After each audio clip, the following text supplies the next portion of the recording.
Welcome to Mastering and Guideline in Ultrasound and Echo. Hi everyone, today we are going to talk about the effect of regular exercise. Regular means at least 3 times a week, 30 minutes each time, or athletic people, professional athletes. We have two types of the exercise, aerobic and anaerobic, aerobic or dynamic, like the running, swimming, all those stuff. In this aerobic, we have more volume overload on the heart. On the anaerobic or static, we have more pressure overload. So based on that physiologic, consequence on the aerobic, we will have more increase on left ventricular volume and globally on all 4 chambers compared to the increase in myocardial mass in anaerobic reverse. It doesn't matter regardless of those changes. All athletic heart has this criteria. The wall thickness never go over 13 on the male and 11 on female.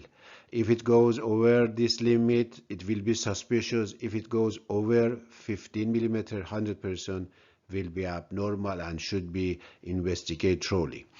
Left ventricular volume and diameter, it can go upper limit normal, maximum 60 to 70 on the diameter on the 2D or M mode.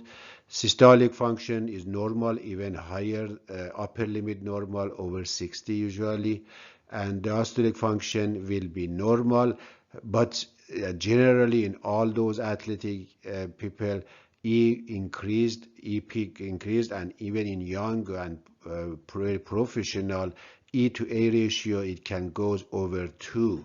That in average people, normal people is abnormal, but in these people can expect to normal, but you have to investigate a little.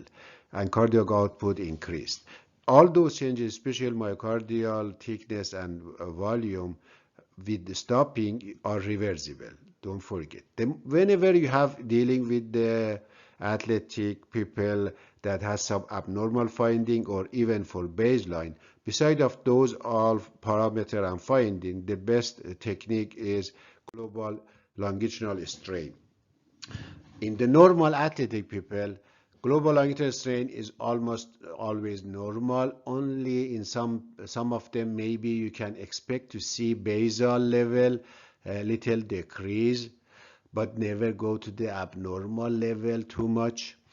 Here we have, for example, if the patient's amyloidosis, we have pattern of the spare apical, that apex almost preserve strain, but the mid and basal severe decrease. Here we have, when we have coronary artery disease, dependent of the which vessel related wall has involved.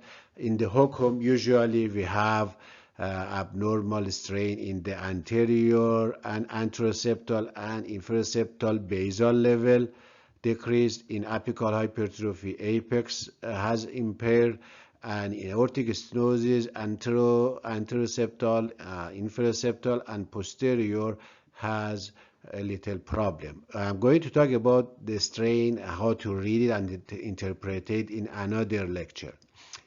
Recently, here we have another example of normal IVS, a little decreased basal, but not too much. But the patient, the person athletic with even normal EF, both of them, hypertrophy, we can see a little pattern. Now, newly research showed that circumferential and radial strain is more valuable and sensitive for evaluation of athletic people with some abnormal finding. And even left atrial strain and right atrial strain and RV strain, they are all new, still they need more research. At the end, I want just to remind you, from now on, every week you will expect to have one lecture, one case study, one tips and mistakes, one multiple choice question, 5-minute review, and one pediatric. Each of them one at least every week. So for not missing, hit the alert bell, subscribe, and if you think my lecture it's worth it, your time and money, it will be great to join us and have access to all of lecture. Up to the next time, have a wonderful time.